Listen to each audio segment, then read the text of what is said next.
আপনার শিশু কি আপনার সাথে মন খুলে কথা বলে নাকি সারা দিন স্ক্রিনে ব্যস্ত থাকে? যুগের সাথে সাথে পেরেন্টিং এর ধরনও অনেক বদলেছে। শুধু শাসন বা শুধু আদর এরই নাম কিন্তু এই মুহূর্তে পেরেন্টিং নয়। আপনি কি জানেন প্রতিদিন মাত্র 10টি ছোট ছোট বাক্য আপনার শিশুর আত্মবিশ্বাস আকাশচম্বী করে দিতে পারে? আজকের এই ভিডিওতে আমরা জানবো এমন 10টি সেই জাদুকরী শব্দ যা আপনার শিশুর ভবিষ্যৎ বদলে দিতে পারে, আপনার শিশুকে করে তুলবে বুদ্ধিদীপ্ত, বিনয়ী এবং আত্মবিশ্বাসী। ভিডিওটি শেষ পর্যন্ত দেখতে থাকুন, কারণ শেষ বাক্যটি আপনার শিশুর সাথে আপনার সম্পর্ক চিরদিনের জন্য বদলে দিতে পারে। তবে চলুন আমরা মূল ভিডিওতে প্রবেশ করি।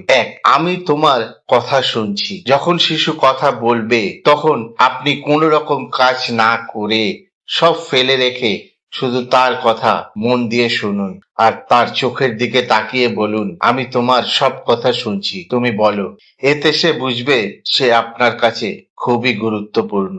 2, আমি জানি তুমি চেষ্টা করছো। তোমার চেষ্টার কোনো ত্রুটি নেই। ফলাফলের চেয়ে তার প্রচেষ্টার প্রশংসা করুন। সে হেরে গেলেও বলুন, তুমি দারুণ চেষ্টা করেছো, সামনের বার নিশ্চয়ই হবে। এই একটি শব্দই তার আত্মবিশ্বাস অনেক গুণ বাড়িয়ে দেবে। 3, প্লিজ এবং ধন্যবাদ। শিশুকে ভদ্রতা শেখাতে চাইলে প্রথমে আপনাকেই এই শব্দগুলো ব্যবহার করতে হবে। বলুন প্লিজ বা ধন্যবাদ। শিশুরা এই শব্দগুলো যখন আপনাকে ব্যবহার করতে দেখবে তখন সেও চেষ্টা করবে এই শব্দগুলো ব্যবহার করতে। 4, ভুল করা ঠিক আছে। শিশু ভুল করলে রাগ করবেন না, তাকে বকাবকিও করবেন না, বরং বলুন ভুল করা ঠিক আছে, এখান থেকেই তো আমরা শিখবো। এতে তার শেখার আগ্রহ অনেক গুণ বেড়ে যাবে। 5, আমি তোমাকে বিশ্বাস করি। শিশুকে ছোট ছোট দায়িত্ব দিন, তারপর বলুন তুমি এটা পারবে, আমি তোমার উপর ভরসা করি, তুমি চেষ্টা করো। বিশ্বাস শিশুর ভেতরে আত্মবিশ্বাস তৈরি করবে। 6, তোমার অনুভূতিগুলো খুবই গুরুত্বপূর্ণ।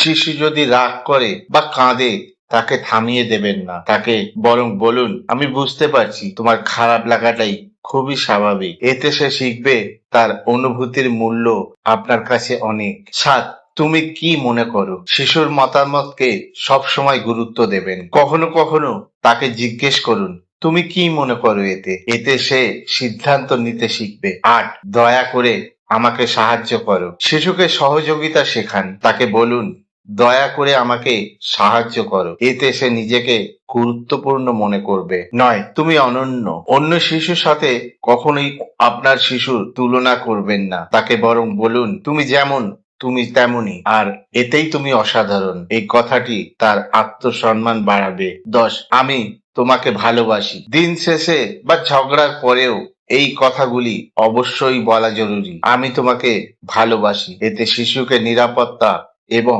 ভালোবাসার অনুভূতি দেবে। অভিভাবক হিসেবে আমাদের কাজ শিশুকে নিখুঁত বানানো নয়, বরং তার ভেতরের সম্ভাবনাকে খুঁজে পেতে সাহায্য করা। আপনার দৈনন্দিন কথোপকথনে যোগ করুন। দেখুন আপনার শিশুর মধ্যে কি কি পরিবর্তন আসে। আপনার অভিজ্ঞতা কমেন্টে লিখে জানান। ভিডিওটি ভালো লাগলে একটি লাইক দিন এবং অন্য অভিভাবকদের সাথে শেয়ার করুন। এমন আরো গুরুত্বপূর্ণ পেরেন্টিং টিপস পেতে অন্বেষণ একাডেমি চ্যানেলটি সাবস্ক্রাইব করুন। ধন্যবাদ, ভালো থাকবেন।